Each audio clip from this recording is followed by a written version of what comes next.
오늘 성경 지명 강해는 고라신입니다. 고라신에서 우리가 깨달아야 될 것은 어떤 지명이 있는 것은 우연히 있는 것이 아니다. 이제 이런 것을 생각하면서 성경 해석의 어려움, 이 고라신 지명, 성경 지명 고라신을 통해서 성경 해석이 사실은 참 쉬운 게 아니다. 이제 이런 것을 깨닫는 그런 시간이 되었으면 좋겠습니다. 그래서 먼저 도입부를 말씀을 드리면 성경 지명 강해 고라신에서 깨달아야 할 진리와 복음은 성경에 기록된 말씀은 수시로 말씀드립니다마는 문자적으로 믿는 믿음은 성령이 깨닫게 하시는 믿음이 아니라는 것이다. 우리가 이제 문자적 혹은 사전적 의미 이런 말씀을 드립니다마는 이 점을 오늘 성경 지명 강해 고라신을 통해서 깨달아야 하겠습니다. 그래서 복음교실에서는 성경에 기록된 말씀을 세 가지 유형의 말씀이 있는 것을 설명을 드리고 있습니다. 첫째는 인간은 알 수 없는 하늘의 일, 하나님의 일, 하나님이 아시는 하나님의 생각, 하나님만 아시는 하나님의 생각을 성경에 기록해 놓은 말씀. 그리고 두 번째 유형은 사람의 생각으로 알 수 있도록 하는 문자적, 사전적 의미로 사람이 이해하기 쉽도록 사람의 생각으로 기록해 놓은 말씀. 그리고 세 번째는 하나님이 창세전 택자로 예정하신, 듣는 것을 허락하신 자만이 깨달을 수 있도록 성령의 도우심, 우리가 이제 성령을 도우시는 성령입니다. 그러지 않습니까? 성령이 아니면 깨달을 수 없는 말씀, 이렇게 하나님의 생각, 하나님만 아시는 말씀, 두 번째는 사람이 문자적으로 알 수 있는 말씀, 성경에 기록된 말씀의 세 가지 유형입니다. 그리고 성령이 깨닫게 해주시지 않으면 깨달을 수 없는 말씀, 이런 세 가지 유형의 말씀들이 성경에 이렇게 혼합되어서 있다는 거, 한 구절에서 그렇거든요. 우리가 이제 이런 말씀들을 성경에 기록된 말씀을 통해서 한번 알아보도록 하면 이렇습니다. 성경이 처음 시작되는 창세기 1장 1절, 태초에 하나님이 천지를 창조하시니라. 이 말씀은 하나님만 아시는 말씀이에요. 인간은 과학이나 지식, 그 어떤 것으로도 우리가 뭐 창조론이니 뭐니 하는 이야기도 있습니다만은 태초에 하나님이 천지를 창조하시니라 라고 하는 것은 첫 번째 유형인 하나님만 아실 수 있는 그런 말씀이다. 그렇기 때문에 요한복음 1장 1절에서 3절 말씀 신약에서 또 보면요, 태초에 말씀이 계시니라. 이 말씀이 하나님과 함께 계셨으니 이 말씀은 곧 하나님이시니라. 이것도 사실은 사람의 생각으로는 알 수 없는 말이죠. 그가 태초에 하나님과 함께 계셨고 말씀이 하나님과 함께 계셨다. 참 아리송한 말씀이거든요. 만물이 그로 말미암아 지은 바 되었으니 지은 것이 하나도 그가 없이는 된 것이 없느니라. 그러니까 하나님과 말씀과 하나님은 동일한 것이라고 사실은 볼 수 있겠죠. 그런데 그 하나님, 말씀이 없이는 지어진 것이 이 우주 만물에 단 하나도, 그 말씀 없이 지어진 것은 없다. 하나님 없이 지어진 것이 없다. 이제 이런 말씀입니다. 그리고 이제 마태복음의 이런 말씀은 하나님의 생각과 사람의 생각이 뒤섞여 있는, 문자적으로 해석할 수 있고 또 성령께서 깨우쳐 주시지 않으면 알 수도 없는 이런 말씀이 섞여 있는 말씀에 이해를 드립니다. 마태복음 1장 15절에서 15절에서 20절까지의 말씀을 읽도록 하겠습니다. 엘리웃은 엘르아살을 낳고 엘르아살은 mat단을 낳고 mat단은 야곱을 낳고 야곱은 마리아의 남편 요셉을 낳았으니 마리아께서 그리스도라 칭하는 예수가 나시니라. 그런즉 모든 다수가 아브라함부터 다윗까지 연례되어 다윗으로부터 바벨론으로 이거할 때까지 연례되어 바벨론으로 이거한 후부터 그리스도까지 연례되리라. 예수 그리스도의 나심은 이러하니라. 그 모친 마리아가 요셉과 정혼하고 동거하기 전에 성령으로 잉태된 것이 나타났더니 그 일을 생각할 때에 주의 사자가 현몽하여 가로되 다윗의 자손 요셉아 네 아내 마리아 데려오기를 무서워 말라. 저에게 잉태된 자는 성령으로 된 것이라. 아들을 낳으리니 이름을 예수라 하라. 이는 그가 자기 백성을 저희 죄에서 구원할 자이심이라 하니라. 이 말씀들은 엘리야스를 낳고 이렇게 쭉쭉 되고 뭐 연례되고 하는 것은 다 문자적으로 맞는 말입니다. 그 사람의 생각, 사람의 족보처럼 기록이 되어 있어요. 그런데 마리아가 예수를 낳았는데 성령으로 낳았다는 거예요. 뭐 이런 것은 사실은 사람의 생각으로는 사실 알 수가 없는 말씀이죠. 이제 이런 등등이 성경 귀절, 하나의 구절 중에서도 이렇게 뒤섞여 있는 경우가 많다라고 하는 것들을 생각하고, 그렇기 때문에 깨달을 수가 없어요. 그러니까 무슨 말씀이냐면 성경은 문자적으로 사전적 의미로 모든 것을 해석하면 안 된다는 겁니다. 이제 그런 것들을 우리가 이런 성경 말씀 한 구절에서 봐도 안다 라고 하는 것을 말씀을 드리고요. 왜 우리가 지금 고라 시인을 통해서 성경 말씀이 깨닫기 어려운가 하는 것입니다. 요한복음 6장 32절에서 40절까지 말씀을 읽습니다. 예수께서 이르시되 내가 진실로 진실로 너에게 이르노니 하늘에서 내린 떡은 모세가 준 것이 아니라 오직 내 아버지가 하늘에서 내린 참떡을 내게 주시나니. 우리가 이제 참이란 말이 있는데 참이라고 하는 것은 참 진리, 참 복음 하는 것처럼 참이라고 하는 것을 우리가 제대로 깨닫기가 참 어려워요. 이 말씀도 사실은 하나님의 생각으로 기록해 놓은 것이기 때문에 사람의 생각, 문자적으로는 무슨 말인지 알 수가 없어요. 성령께서 깨우쳐 주시지 아니하면 깨달을 수 없다. 뭐가 참떡이고 왜 예수님이 자신을 떡이라고 그러는지, 모세가 준 떡하고 뭐가 다르다는 것인지 깨달을 수가 없어요. 하나님의 떡은, 왜냐하면 하나님의 떡은 하늘에서 내려 세상에게 생명을 주는 것이기 때문에 그렇다는 거예요. 그래서 생명을 주는 참 진리, 참 복음은 깨닫기가 성령이 아니면 어렵다. 택자가 아니면 듣는 것을 허락하시지 않았다. 이런 것을 늘 생각을 해야 되고요. 그러니까 이제 사람의 생각으로 뭐라고 그럽니까? 저희가 가로되 예수님의 제자들이죠. 이 떡을 항상 우리에게 주소서. 예수께서 가라사대 내가 곧 생명의 떡이니 내게 오는 자는 결코 줄이지 아니할 터이요 나를 믿는 자는 영원히 목마르지 아니하리라. 무슨 말인지 알 수가 없어요, 사람 생각으로는. 그러나 내가 너희더러 이르기를 너희는 나를 보고도 믿지 아니하는도다 하였느니라. 믿는다는 것이 도대체 무엇이냐? 믿습니다 그런다고 되는 것이 아니라 깨달아야 된다는 것이죠. 성령이 깨우쳐 줘야 된다는 것이죠. 그것이 믿음이에요. 내가 믿는 건 믿는 게 아니에요. 아버지께서 내게 주시는 자는 다 내게로 올 것이요 내게 오는 자는 내가 결코 내어쫓지 아니하리라.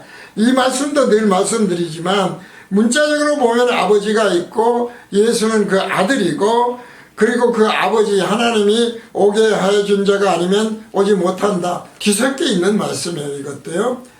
그러니까 창세전 예정된 자, 전지전능한 하나님이 말씀으로 창조하셨다면, 그리고 듣는 것을 허락하셨다면, 오게 하여 주신다면, 그거는 인간, 피조물은 거부할 방법이 없어요. 내가 잘 믿고 내가 선택하는 게 아니라니까요. 이런 것을 깨달을 수 있어야 돼요. 뭐 택자가 따로 없다, 뭐 불택자가 택자가 있는 게 말이 되나, 그런 이야기들 많이 하지 않습니까? 이것이 그렇기 때문에 예수를 믿는다고 하나 그것은 예수를 믿는 것이 아니다. 내가 하늘로서, 왜냐하면 내가 하늘로서 내려온 것은 내 뜻을 행하려 함이 아니요 나를 보내신 이의 뜻을 행하려 함이니라. 나를 보내신 이의 뜻은 내게 주신 자 중에 내가 하나도 잃어버리지 아니하고 마지막 날에 다시 살리는 이것이니라. 마지막 날은 새하늘과 새 땅, 지금의 우주는 없어진다고 그랬습니다. 여기서 이제 늘 말씀드리지만 하나님의 아들이다. 특별히 예수는 창조되었다. 그러면 온전치 못하다니까요. 여기서 보면 나를 보내신 이의 뜻을 행하려 함이니라.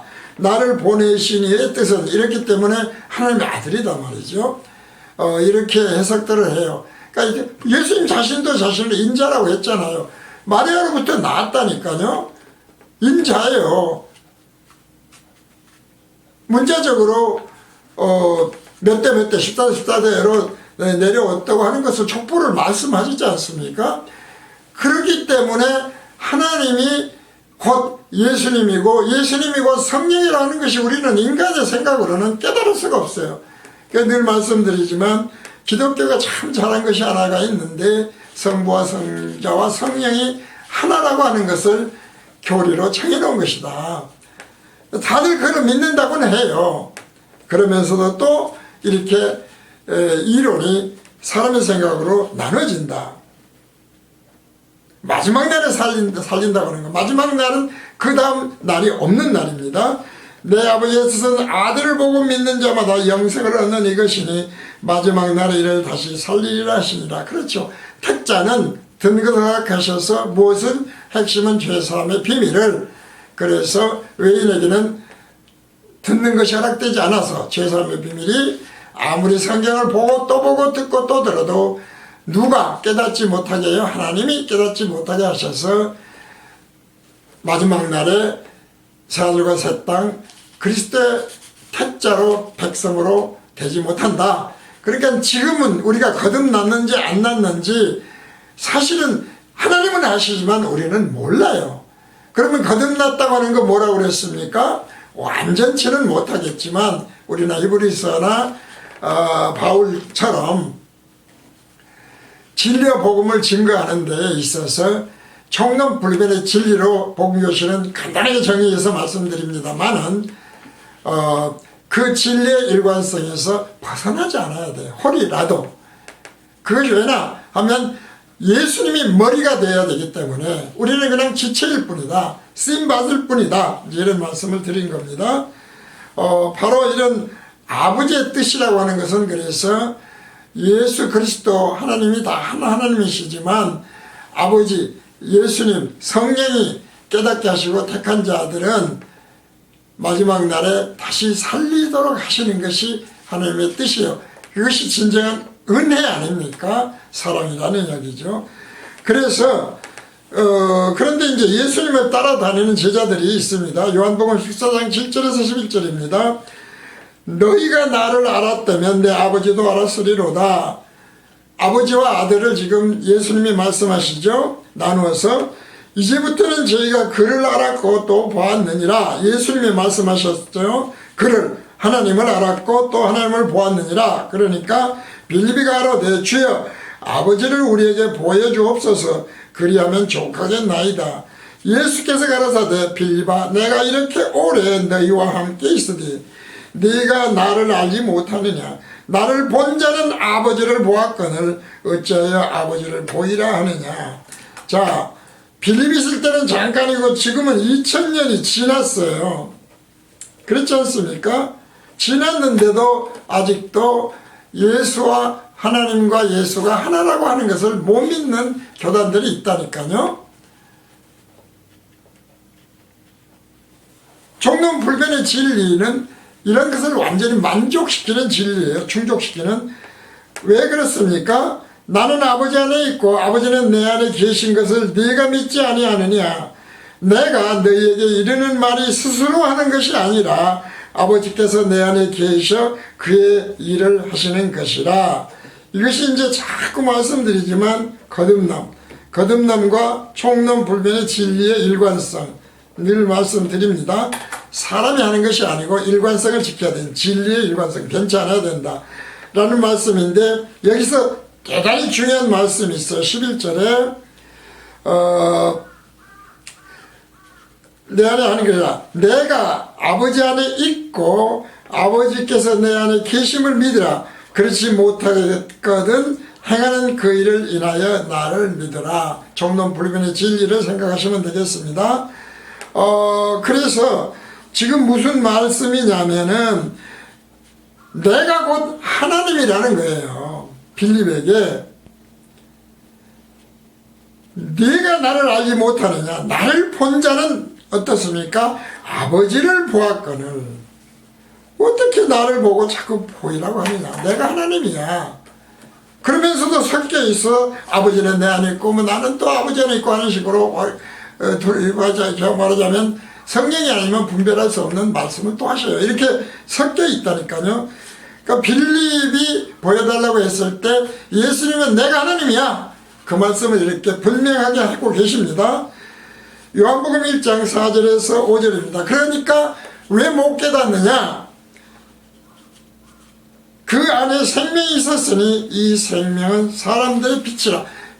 늘 분별을 말씀드리죠. 빛이라고 하는 것은 두 가지 크게 말하면 뜻이 있겠죠. 하나는 생명이고 하나는 분별입니다. 빛이 없으면 생명이 살 수가 없어요. 그리고 빛이 없으면 분별이 안 돼요. 빛이 그런데 어두움에 빛이 돼 어둠이 깨닫지 못하더라. 이 말씀이 무엇입니까? 생명이고 예수는 곧 생명이에요. 분별을 못하는 거예요. 분별. 종론불변의 진리가 얼마나 귀한 진리인지를 분별을 못해요. 빛 가운데 있지 않으니까 그런다는 거예요. 섞어버리는 거예요. 그래서 이런 것을 깨닫는 것이 아무에게나 허락되지 않았다. 택자가 따로 있다. 핵심은 죄송합니다. 이 말씀을 드립니다.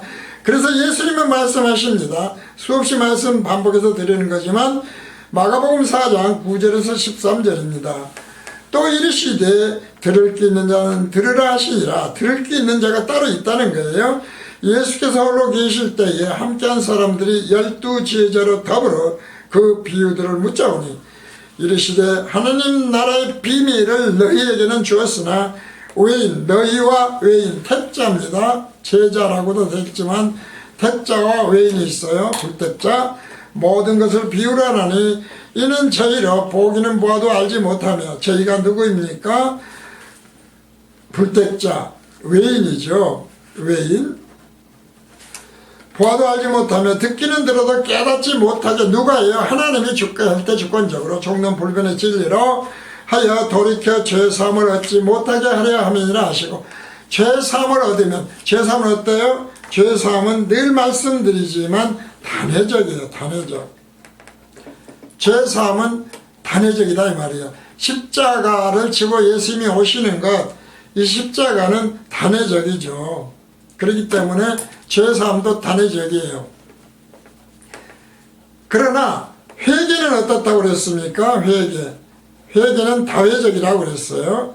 그래서 요한의 회개와 예수님, 성령의 회개가 있는데 요한의 회개는 거울 회개라면 예수님이 말씀하시는 회개는 창회개다. 그러니까 끊임없이 요한 회개와 창회 회개가 돌아가야 돼요. 반복돼요. 그러니까 죄 사함은 한 번인데 죄를 깨닫고 그리고 그것을 통해 자복으로 끝나면 안 되고 성령의 법이라고 그러지 않습니까? 성령의 법으로 다시 봐야 돼요. 다시 말씀드려서 요한의 법은 율법이었고 성령의 법은 예수님의 창은, 예수님의 회개는 성령의 법이었다. 이 말씀을 드렸습니다. 그래서 이제 서론을 다시 말씀을 드리면 이런 것을 늘 생각을 하면서 우리가 복음교실 강의가 얼마나 귀한 강의인지 끝까지 들으시고 보시면 좋겠습니다. 다시 말씀드립니다. 그래서 서론이 있고 본론과 결론이 있는데 모든 강의에서 왜 그러냐면 서론에서 말씀드린 것은 본론에 무엇인가를 깨닫게 할 것인가 알려줄 것인가 그리고 그로 인해서 최종적으로 얻는 결론이 이렇게 날 수밖에 없다라고 하는 말씀을 드리는 겁니다. 서론에서 그래서 두 개의 틀을 말씀드린다고 해서 반석이 이것은 변하지 않습니다. 첫째 틀인 반석은 하나님이 성경을 통해서입니다. 진리로 알려주시는 종론불변의 진리다. 종론불변의 진리는 정말 보면 굉장히 짧아요. 뭐 엄청난 신학 이론이 아니에요. 생각, 속성, 진리, 천국 조금 간다. 소수 이 네 가지만 생각하면 돼요. 생각은 누구의 생각? 하나님의 생각과 사람의 생각은 다르다는 거예요. 이건 사람이 한 말이 아니지 않습니까? 속성도 하나님의 속성과 사람의 속성, 이 두 가지로 나눠지죠. 하나님의 생각과 인의 생각이 있는 것처럼 속성도 하나님의 속성과 사람의 속성, 즉 피조물의 속성이 있다는 거예요. 온전한 속성은 종론불변의 진리에 따라서 오직 하나님만 온전하시다. 우리가 하나님의 속성은 대부분 다 알지 않습니까? 뭐 창조성, 주권성, 전능성, 전지성, 하나님이 다 성경을 통해 알려주는 거예요. 거룩성, 의성, 사랑성 등등요. 영원성. 사람은 그러나 영원하지도 못하고 거룩하지도 못하고 다 불완전하다는 거예요. 온전치 못하다. 그런데 이것이 무엇입니까? 진리예요. 진리인데 진리는 어때요? 영원히 변치 않아요. 그런데 그 진리신, 길이요 진리요 생명이신 예수님이 천국은 조금 간다고 했으니까 새하늘과 새 땅에 들어가는 자는 극소수다. 이렇게 첫째 틀, 모든, 그러니까 많은 권설 이런 게 안 된다는 것이죠. 여기에 맞춰서 홀이라도 신학이 되었건 간증이 되었건 그 무엇이 되었던 찬송이 되었건 복음성가가 되었던 변질 변개하면 안 된다. 왜냐하면 성경의 주제가 무엇이냐? 구원이었기 때문에 그렇다는 거예요. 구원에 대한 것은 심판으로 나눠져요. 뒤에 갈림길이 영생과 영사로요. 이제 이렇게 나눠져 있는 것을 말씀드리면서 오늘 본론인 고라신에 관한 말씀을 드리도록 하겠습니다. 사람의 생각을 보면 늘 말씀을 드리지만 정말 성경은 믿을 수 없는 말씀들이 너무 많아요. 그러나 하나님의 생각으로 보면 성경처럼 논리적으로 철저한 일관성을 지닌 책은 없더라. 바로 우리는 이것을 종론불변의 진리라고 합니다. 고라신입니다. 본론 고라신. 고라신이 나오는 성경 지명입니다. 마태복음 11장 20절에서 22절 말씀을 읽습니다. 예수께서 구원능을 가장 많이 베푸신 고을들이 회개치 아니하므로 회개 두 가지가 있다고 그랬어요. 다시 생각을 하시고요. 거울과 창, 율법과 성령의 법, 이것을 생각을 하시고요. 권능을 가장 많이 베푸신 고을들이 회개치 아니하므로, 회개는 이 끝까지가 돼야 돼요. 율법의 회개만 하면 안 돼요. 통해자복만 하면 안 된다는 거예요. 죄삼은 이래지만 회개는 다회적이다. 그 말씀이 그래서 필요하고요. 아니하므로 그때 책망하시되, 그때 책망을 하신다는 겁니다. 화 있을진저는 뭐라고 했습니까? 둘째 사망이에요. 고라시나 화가 있을진저 벳세다야, 너희에게서 행한 모든 구원능을 두루와 시돈에서 행하였다면 저희가 벌써 베옷을 입고 저에 앉아 회개하였으리라. 내가 너희에게 이르노니 심판날에 두루와 시돈이 너희보다 견디기 쉬우리라. 무슨 말씀입니까? 고라신에게 엄청난 은혜를 베풀고 기적을 베풀고 그랬다는 거예요. 그런데 너희가 회개를 안 해요. 어떤 회개? 거울 회개만 하고 예수 그리스도의 십자가 대속의 은혜 사랑인 창회개, 성령의 법으로 하는 회개를 안 해버리면 안 된다니까요. 그렇게 되면 고라시나 화 있을진저 뭐 그런 얘기가 되는 거예요. 우리가 예수를 믿으면 많은 은혜를 베풀어 주시고 어떻게 감사해야 될지 다 알지 않습니까? 근데 문제는 진리의 일관성이다. 그래서 회개에 대해서 다시 말씀드립니다. 첫째 회개는 거울 회개가 있는데 세례 요한의 회개다.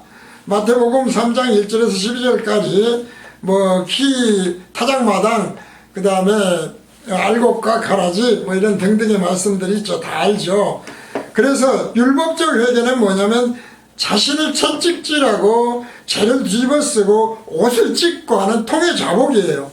율법에 따라서 율법을 행하지 못함으로 해서 그것을 회개하는 것, 이것이 회개다 이 말이죠. 율법적 회개, 거울 회개, 요한 회개. 그래서 요한 회개는 뭐라고 그랬습니까? 마지막 선지자라고 그랬어요. 마지막 선지자. 요한 보고 율법의 마침이 된다고 그랬어요. 예수님이 이런 말씀들이 진리관성으로 아주 잘 설명이 되죠.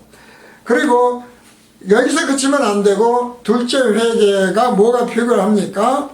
그래서 성찬식에 대해서 자꾸 말씀을 드리는 것이지 않습니까? 우리의 성찬식이 이 둘째 창 회개가 없다니까요. 성령의 법으로는 회개가 없어요. 그런 우리를 어떻게 거룩하다 하시고 어렵다 하시고 온전하다 하십니까, 주님? 예수 그리스도의 십자가의 창으로 보니까 너희가 그렇게 보여. 왜? 내가 다 대속해버렸으니까, 해결했으니까, 이 말씀이지 않습니까? 이것이 세상의 비밀이에요. 그래서 은혜의 법, 성령의 법, 그리스도의 피는 뭡니까? 덮는 거예요. 간과하는 거예요. 옷이라고 그랬어요. 그래서 흰 눈이란 말을 이야기해요. 흰 눈을 덮어서 양털처럼 헤어진다. 구약에도 있죠. 사랑의 법, 창회계, 이 말씀을 드립니다. 따라서 율법으로 하는 회개 반드시 필요해요. 그러나 거기서 그치는 것은 마지막 선지자인 요한의 회개에서 율법의 회개에서 끝난다는 이야기예요. 그러니까 온전한 진리와 복음을 깨닫지 못해요. 바로 이것을 고라신을 통해서 알아야 되겠다. 고라신에서 엄청난 은혜를 베풀었는데 너희가 깨닫지를 못해. 회개치 않아. 율법 회개는 하는데 우리는 율법 회개 안 한다고 자꾸 생각하잖아요. 그게 아니라니까요. 성령의 법으로 회개, 창의 회개를 안 해. 그런 얘기거든요. 그러니까 너희들은 차라리 시돈이나 두로만도 못해. 처음부터 안 믿어버렸으면 그 사람들은 더 큰 벌을 받지 않지 않습니까? 성경에서도 더 큰 벌을 받는다고 되어 있어요. 그래서 고라신의 뜻은 그래서 무엇인가를 보았더니 고라신의 뜻은 나무가 많은 곳이더라고요. 자, 나무가 많다는 건 뭐겠습니까? 팔레스타인 지역은 사막 지역이에요. 이런 사막 지역에 나무가 많다고 하는 것은 어떤 의미가 됩니까? 하나님의 은혜가 많이 베풀어진 곳이에요. 고라신은 그런 곳이다 이 말이죠. 그래서 고라신을 보니까 갈릴리 호수 북쪽에 위치한 고대 성읍이었는데 이스라엘 가버나움 북쪽 4km 지점 요단강입니다. 요르단강 서쪽 갈릴리호 북쪽에 위치했던 고대 성읍인데 현재는 이스라엘 국립고고학공원으로 지정되어 있는 곳이더라. 그런 것입니다. 그래서 세 번째, 예수님이 하게 하신 회개로 예수님에게 그러니까 배우면 어때요? 요한의 회개는 이런 쉼을 얻을 수가 없어요. 그렇지 않습니까? 불가능해져요. 예수님에게 배우면 율법 회개가 아니니까 쉬워진다는 것이죠. 너무나 잘하는 말씀이죠. 마태복음 11장 28절에서 30절 수고하고 무거운 짐진 자들아 다 내게로 오라. 내가 너희를 쉬게 하리라. 나는 마음이 온유하고 겸손하니 나의 멍에를 메고 내게 배우라. 나의 멍에는 예수님의 멍에요. 성령의 멍에요. 예수님에게 배우라는 거예요. 그러면 너희 마음이 쉼을 얻으리니 샬롬이죠. 평안. 이는 내 멍에는 쉽고 내 짐은 가벼움이라 하시니라. 그러니까 결국 팔레스타인 지역이나 베세다 가버나움은 물이 메마른 팔레스타인 지역과 달리 물이 풍부한 나무가 많은 그런 나무였습니다. 나무가 많은 그런 곳, 물도 많고 그런 곳이었어요. 하나님의 은혜를 베풀어준 땅이었는데 오늘날 교회를 다니고 예수를 믿어도 그런 은혜는 가버나움 같은 은혜를 많이 받아요. 그런데 이곳에서 또 예수님은 진리와 복음을 어떤 것보다 많이 전하시고 많은 기사를 행하셨던 거예요. 오늘날도 동일하다니까요. 진리관성으로. 그런데 이런 고라신과 베세다를 예수님이 화가 있다고 하셨다는 거예요. 왜 그랬다는 거예요? 오병이어의 기적에서 알 수 있듯이 믿음으로 무슨 물고기 5마리 내놓고 어떻게 떡 몇 개 내놓고 뭐 했으니까 떡 2개 물고기 5마리 내놓으니까 어마어마하게 먹고 남을 것이 나머졌다고 하는 기복신앙이 되지 말라는 것이죠. 그렇게 되면 두로와 시돈. 시돈과 두로만 또 못한 놈들이 된다, 너희들. 그래서 우리가 다시 말씀을 드립니다. 고라시나 화가 있을진저에서 분별, 성경이 왜 이렇게 깨닫기가 어려운가를 깨달아야 되겠다. 오늘날 교회 다니면서 얼마나 많은 은혜와 사랑을 받았는지 간직 안 하는 사람이 없고 정말 진짜에 간직하는 사람이 많은데 문제는 정남불변의 진리에서 벗어나 버리니까 문제라는 것입니다. 그래서 결론은 그렇습니다. 자기 백성을 저희 죄에서 구원하실 예수님이 지신 십자가 대속으로 율법의 마침이 되신 예수님을 믿지 않는 것이 곧 예수를 믿지 않는 것이고 하나님을 믿지 않는 거예요. 그게 사실은 이것은 예수님이 말씀하시는 그래서 회개가 아닌 거예요. 불신이 되는 거예요. 불신은 뭐 예수를 믿고 교회 다니고 뭐 그 말이 아니에요. 분별을 못하면 그렇게 돼요. 진리의 일관성을 놓치면 그렇게 돼요. 그래서 그것은 곧 왜 듣는 것을 허락하지 아니하신 사단 마귀의 미혹 때문이다. 이 점을 통하는데 이 미혹은 언제까지 통해요? 마지막 날 전까지. 다시 말해서 이것은 큰 틀에서 이야기고 각자에게 비하면은 우리가 죽기 전까지, 영원히 떠나기 전까지죠. 까지는 기회가 있어요. 본교실 이 귀한 말씀으로 오늘 고라시를 통해서 또 계속 말씀드리겠지만 깨닫고 분별하는 귀한 시간이 되었으면 좋겠습니다. 오늘 고라신 성경 진행 강의 고라신 강의는 이것으로 마칩니다.